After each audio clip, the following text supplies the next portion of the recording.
Friends, నా previous వీడియోలో పద్మపురాణమందలి మాఘపురాణంలో మొదటి అధ్యాయంలో మాఘమాస విశిష్టతని, మాఘమాసంలో చేసే స్నానం యొక్క మహిమని నేను మీకు షేర్ చేసుకున్నాను. ఈ వీడియోలో రెండవ అధ్యాయాన్ని మీతో షేర్ చేసుకోబోతున్నాను. మరి ఇంకెందుకు ఆలస్యం, రండి మన వీడియోలోకి వెళ్ళిపోదాం.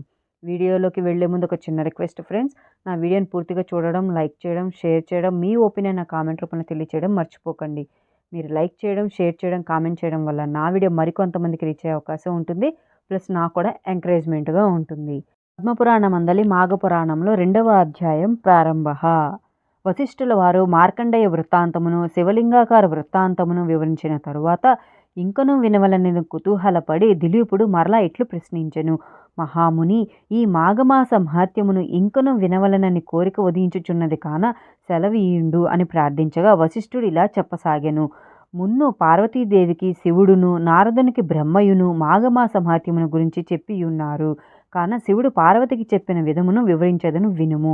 ఒకనాడు పరమశివుడు గణాలు సేవించుచు నానారత్న విభూషితముగు కైలాస పర్వతమందలి మందార వృక్ష సమీపమున ఏకాంతముగా కూర్చొని ఉన్న సమయమున లోకజననీయగు పార్వతీదేవి వచ్చి భర్త పాదములను నమస్కరించి, స్వామి, మీ వలన అనేక పుణ్య విషయములను తెలుసుకొంటిని. కానీ ప్రయాగక్షేత్ర మహత్యమును, మాఘమాస మహత్యమును వినవలననడి కోరిక ఉన్నది. కాన ఈ ఏకాంత సమయమందు ఆ క్షేత్ర మహిమలను వివరింప ప్రార్థించుచున్న దానినై వేడుకొనగా పార్వతీపతియగు శంకరుడు మందహాసముతో ఇట్లు వివరించను. దేవి కళ్యాణి, నీ ఇష్టమును తప్పక తీర్చెదను, శ్రద్ధగా వినుము. సూర్యుడు మకర రాశి యందు ఉండగా మాఘమాసమందు ప్రాతకాలమున ఈ మనుజుడు నదిలో స్నానము చేయునో అతడు సకల పాతకముల నుండి విముక్తుడు అగుటయే కాక జన్మాంతమందు మోక్షమును పొందును. అటులనే మాఘమాసములో సూర్యుడు మకర రాశి యందు ఉండగా ప్రయాగ క్షేత్రమునందు ఏ నరుడు స్నానం ఆచరించునో అతనికి వైకుంఠ ప్రాప్తి కలుగును. అంతేకాదు, జీవనది ఉన్నను లేకపోయినను కడకు గోపాదము అంటే ఆవు యొక్క పాదము మునుగునంత నీరు ఉన్న చోట గాని, తటాకమందు గాని, సరస్సునందు గాని మాఘమాసంలో చేసిన ప్రాతకాల స్నానము గొప్ప ఫలమును ఇచ్చుటయే కాక సమస్త పాపములను విడిపోవును. రెండవ రోజు స్నానం చేసిన విష్ణులోకమునకు పోవును. మూడవ నాటి స్నానము వలన విష్ణు సందర్శనం కలుగును. మాఘమాసమునందు ప్రయాగక్షేత్రమందు గల గంగా నదిలో స్నానమాచరించిన ఎడల ఆ మనుజునకు మరుజన్మ అనునది ఉండదు. దేవి, మాఘమాస స్నాన ఫలం ఇంత అని చెప్పజాలను. మాఘమాసమందు భాస్కరుడు మకర రాశి యందు ఉండగా ఏది అందుబాటులో ఉన్నా అనగా నది కానీ, చెరువు కానీ, నుయ్యి కానీ, కాలువ కానీ లేదా గోపాదం మురుగునంత నీరున్న చోట కానీ ప్రాతకాలమున స్నానం ఆచరించి సూర్యభగవానునికి నమస్కరించి తనకు తోచిన దానిని దాన ధర్మములను చేసి శివాలయమును గాని, విష్ణు ఆలయాన్ని గాని సందర్శించి దీపము వెలిగించి భక్తి శ్రద్ధలతో అర్చన చేసిన మానవునకు వచ్చు పుణ్యము ఇంతింతగాదు. ఏ మానవుడైనను తన శరీరములో శక్తి లేక కడకు బావి అందైనను స్నానమాచరించి శ్రీవారి దర్శనము చేసినచో అతడెట్టి కష్టములను అనుభవించుచున్నను ఆ కష్టములన్నీ మేఘముల వలె విడిపోయి విముక్తుడగును. ఎవరైనను తెలిసి గాని తెలియక గాని మాఘమాసంలో సూర్యుడు మకర రాశి యందు ఉండగా నదీ స్నానం ఆచరించిన ఎడల అతనికి అశ్వమేధ యాగము చేసినంత ఫలం దక్కును. అదియునుగాక మాఘమాసం అంతయు ప్రాతకాలమున నదిలో స్నానం చేసి శ్రీమన్నారాయణ్ణి పూజించి సాయంకాల సమయమంబున మాఘపురాణమును చదివి విష్ణు మందిరమున గాని శివాలయమున గాని దీపాన్ని వెలిగించి ప్రసాదం సేవించిన ఎడల అతనికి తప్పగా విష్ణులోక ప్రాప్తి కలుగుటయే కాక పునర్జన్మ ఎన్నటికీ కలుగదు. ఇటుల ఒక్క పురుషులే కాక స్త్రీలు కూడా ఆచరించవచ్చును. మానవ జన్మ ఎత్తిన తరువాత మరలా ఘోరపాపములు చేసి మరణానంతరమున రౌరవాది నరకబాధలు అనుభవించుట కంటే తాను బతికున్నంత కాలము మాఘమాసమునందు నదీ స్నానము చేసి దాన ధర్మాది పుణ్యములను ఆచరించి వైకుంఠ ప్రాప్తి పొందుట శ్రేయస్కరము కదా. ఇదే మానవుడు మోక్షం పొందుటకు మార్గము. ఓ పార్వతి, ఏ మానవుడు మాఘమాసములను తృణీకరించునో అట్టివాడు అనుభవించు నరకబాధల గురించి వివరించేదను, సావధానంగా ఆలకించుము. నేను తెలియచేసిన విధముగా ఏ మనుజుడు మాఘమాసమందు ప్రాతకాలమున నదీ స్నానం గాని, జపం గాని, విష్ణు పూజ గాని, యథాశక్తి దానాది పుణ్యకార్యములు కాని చెయ్యడో అట్టివాడు మరణానంతరమున సమస్త నరక బాధలను అనుభవించుచు కుంభీనసమను నరకమును పడదోయబడును, అగ్నిలో కాల్చబడును. రంపముల చేత ఖడ్గముల చేత నరకబడును, సలసల కాగు తైలంలో పడవేయబడును, భయంకరులకు యమకింకరులచే పీడించబడును.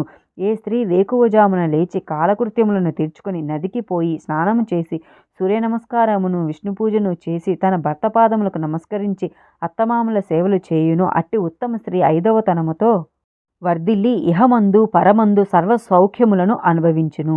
ఇది ముమ్మాటికి నిజము. మాఘమాసమందు ఏ స్త్రీ అటుల చేయదో అట్టి స్త్రీ ముఖము చూచినంతనే సకల దోషములు కలుగుటయే కాక ఆమె పంది కుక్క జన్మలనెత్తి హీన స్థితిని పొందును. మాఘ స్నానమునకు వయోపరిమితి లేదు. బాలుడైనను యువకుడైనను వృద్ధుడైనను స్త్రీ అయినను బాలికైనను జవ్వని అయినను ఏ కులము వారైనను కూడా మాఘ స్నానాన్ని ఆచరించవచ్చును. ఈ మాసమంతయు కడు నిష్ఠతో ఉండిన కోటి యజ్ఞములు చేసిన ఫలము కలుగును. ఇది అందరికీ శ్రేయదాయకమైనది. పార్వతి, దుష్ట సహవాసము చేసేవారు, బ్రహ్మహత్యాది మహాపాపాలు చేసేవారు, సువర్ణమును దొంగిలించిన వారు, గురుభార్యతో సుఖించిన వారు, మద్యము తాగి పరస్త్రీలతో క్రీడించువారు, జీవహింస చేసేవారు మాఘమాసంలో నదీ స్నానము చేసి విష్ణువును పూజించిన ఎడల వారి సమస్త పాపములు నశించటయే కాక జన్మాంతరమున వైకుంఠ ప్రాప్తి కలుగును.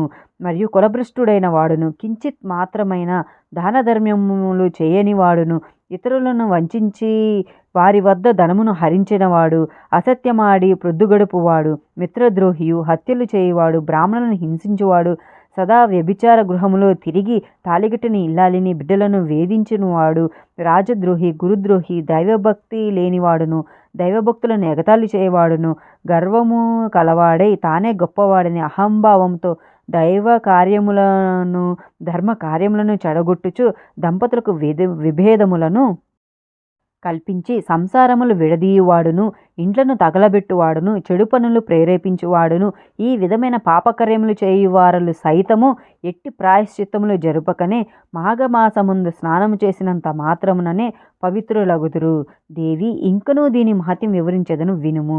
తెలిసియుండియు పాపములు చేయువాడు, క్రూర కర్మములు ఆచరించువారు, సిగ్గి విడిచి తిరుగువాడు, బ్రాహ్మణ దూషకుడు మొదలగు వారు మాఘమాసములో ఉదయమునే నదికి వెళ్ళి స్నానం చేసి ఎడల వారుకున్న పాపములన్నీ నాశనమగును.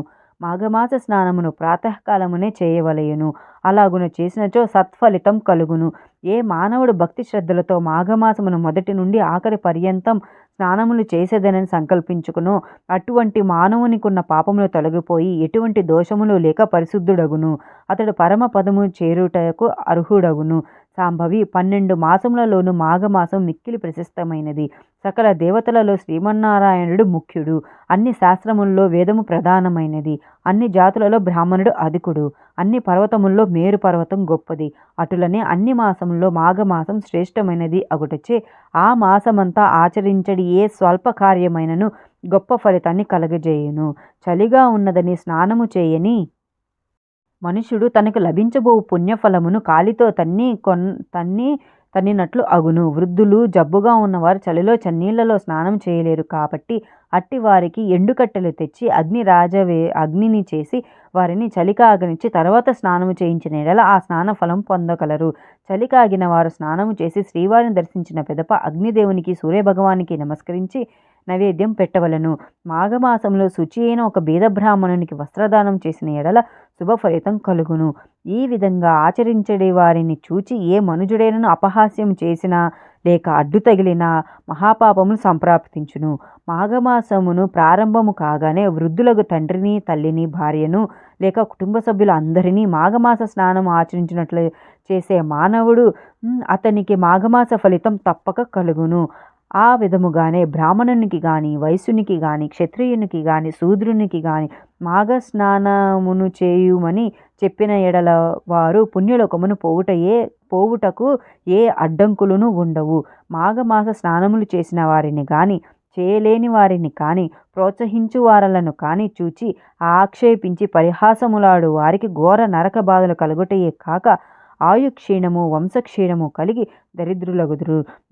నడుచుటకు ఓపిక లేని వారు మాఘమాసంలో కాళ్ళు చేతులు ముఖము కడుకొని తలపై నీళ్లు చల్లుకొని సూర్య నమస్కారాలను చేసి మాఘపురాణం చదువుట గాని వినుట గాని చేసిన ఎడల జన్మాంతమున విష్ణు సాన్నిధ్యమును పొందును.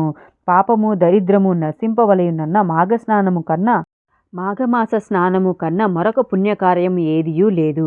మాఘమాసము వలన కలుగు ఫలితం ఎటువంటిది అనగా 100 అశ్వమేధ యాగములు చేసి బ్రాహ్మణులకు ఎక్కువ దక్షిణలు ఇచ్చినా ఎంతటి పుణ్యఫలం కలుగునో మాఘస్నానము చేసిన అంతటి పుణ్యఫలం కలుగును.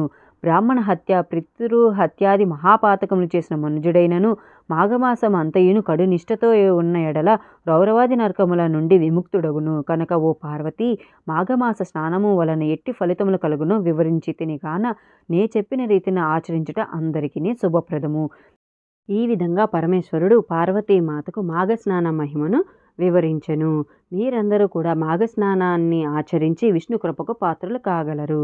నా వీడియో మీ అందరికీ నచ్చినట్లయితే నా వీడియోని లైక్ చేయండి, షేర్ చేయండి. మీ ఒపీనియన్ నాకు కామెంట్ రూపంలో తెలియచేయండి. Thank you for watching.